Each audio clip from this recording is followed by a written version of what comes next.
Viewers, welcome once again to this channel. Bangalore के दिल में बसी 110 साल से ज्यादा पुरानी गौशाला शहर के समृद्ध इतिहास और सांस्कृतिक विरासत का प्रमाण है। ये प्रतिष्ठित संरचना छावनी क्षेत्र में ब्रिटिश निवासियों और स्थानीय सेवा प्रदाताओं के बीच संबंधों की याद दिलाती है। अपनी पारंपरिक वास्तुकला विशेषताओं और स्थायी उपस्थिति के साथ गौशाला छावनी निवासियों को स्वच्छ दूध उपलब्ध कराने का केंद्र बिंदु बन गई थी।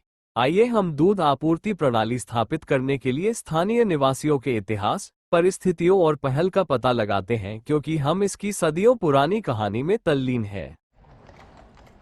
बेंगलोर में औपनिवेशिक प्रवेश 1800 के दशक की शुरुआत में शुरू हुआ, जब सैन्य अधिकारियों ने श्रीरंगपट्टनम के द्वीपों को यूरोपीय निवास के लिए अनुपयुक्त माना। 1811 तक 50,000 सैनिकों की एक सेना वाहिनी ने खुद को हलसूर टैंक के पास स्थापित कर लिया। छावनी की स्थापना के बाद धोबी, पंसारी, कुली, निर्माण श्रमिक और अन्य सहित बड़ी संख्या में देशी सेवा प्रदाता इस क्षेत्र में और इसके आसपास बस गए। छावनी कस्बों की स्थापना के साथ सैनिक और उनके परिवार चले आए। हालांकि आसपास के क्षेत्र में प्रमुख बाजारों की अनुपस्थिति के कारण दूध, पनीर, मक्खन और सब्जियों जैसी आवश्यक वस्तुओं को प्राप्त करना चुनौतीपूर्ण हो गया। उन्होंने तुरंत ही दूध और विभिन्न अन्य खाद्य पदार्थों की भारी कमी को पहचान लिया। इसके अतिरिक्त सेना के घोड़ों और खच्चरों को भी चारे की आवश्यकता होती थी। आपूर्ति की कमी का मुद्दा देश भर की विभिन्न छावनियों में व्यापक था। इसे संबोधित करने के लिए पहला सैन्य फार्म 1889 में उत्तर प्रदेश के इलाहाबाद में स्थापित किया गया था। इसके बाद बेंगलोर, ऊटाकमुंड, करनाल और कई अन्य केंद्रों में इसी तरह की सुविधाएं बनाई गईं। इन फॉर्मों का अच्छी तरह से रखरखाव किया गया था, और जैसे जैसे बेंगलोर छावनी का शहरीकरण शुरू हुआ, छावनियां धीरे धीरे आसपास के स्थानीय क्षेत्रों में एकीकृत हो गईं। फॉर्मों की स्थापना विशेष रूप से पूरे ब्रिटिश भारत में सैनिकों को स्वच्छ गाय का दूध उपलब्ध कराने के लिए की गई थी। बेंगलोर में हेब्बल और अगरम में सैन्य डेयरी फार्म स्थापित किए गए, जिनमें 600 से अधिक गायें थीं। ये दोनों फार्म रक्षा कर्मियों और विभिन्न प्रतिष्ठानों को दूध की आपूर्ति करते थे।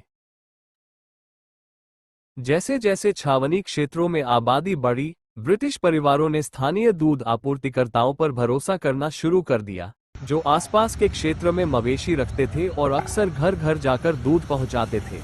परिणामस्वरूप शहर में कई छोटी पशुशालाएं उभरने लगी। फ्रेजर टाउन बेंगलोर में छावनी क्षेत्र की पूर्वी सीमा थी। ब्रिटिश सेना और नागरिक आबादी के साथ साथ स्थानीय निवासी और चरवाहे आसपास के क्षेत्रों में बस गए। अब रॉबर्टसन रोड के कुछ निवासियों ने सेना के अधिकारियों और उनके परिवारों को दूध की आपूर्ति करने की पेशकश की।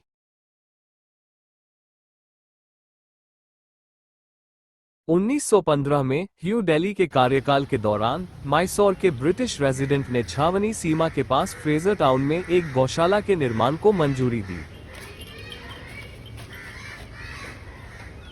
गौशाला फ्रेजर टाउन में रॉबर्टसन रोड की गली में है।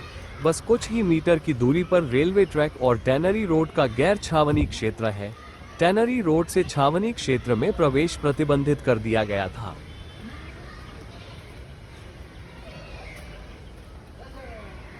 देखभाल करने वाले परिवारों में मुख्य रूप से तमिलनाडु के प्रवासी शामिल हैं।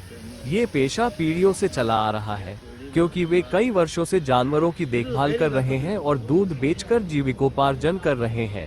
एक शताब्दी पुराने पशु शेड में 250 गायें हैं, जिनमें होल्स्टीन फ्रीजीन, डैनिश रेड और जर्सी जैसी नस्लें शामिल हैं। फिलहाल गौशाला की स्थिति ठीक नहीं है। केयरटेकर पड़ोस में ताज़ा दूध की आपूर्ति करते हैं और कभी कभी उपभोक्ता इसकी तलाश में आते हैं। भारत की आज़ादी के बाद से गौशाला का प्रबंधन बेंगलोर सिटी कॉरपोरेशन द्वारा किया जाता रहा है। हालांकि अंग्रेज बहुत पहले ही चले गए, फिर भी यह विरासत संरचना कई परिवारों को आजीविका प्रदान कर रही है।